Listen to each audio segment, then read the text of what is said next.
it's Rachel, and today we're making bulalo, a rich beef stock with beef shank, cabbage, corn, and potatoes. The full recipe and instructions are in the description below. I've been asked like 4 times recently, what is the difference between nilaga and bulalo? Nilaga means boiled and can apply to anything that's boiled, but when I think of the nilaga that my family makes, it's a specific soup that has beef and vegetables similarly to how bulalo does. So what makes bulalo different is the bones. The cartilage and bone marrow give the stock a deep and really tasty flavor.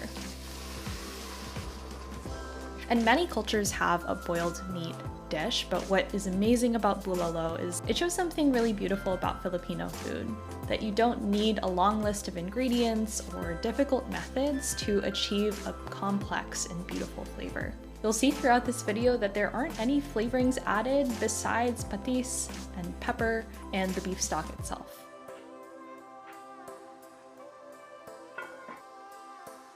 In an essay by Doreen Fernandez, she said, "Filipino cooking has a simplicity of method that comes from earth wisdom. The products are near, and so the chickens can be fattened for the pot, the pigs and cows butchered, the cooking planned, the greens gathered at need, in freshness and health. The lifestyle is spare and wise, with few frills and luxuries, and so we roast and steam and boil."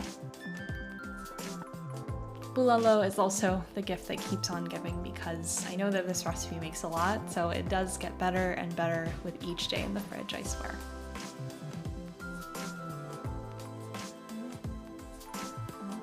Also, I'm getting closer and closer to reaching a milestone of 1,000 subscribers, which I'm really thankful for. And to celebrate, I'll be answering any questions that you have about me or the Sago Show.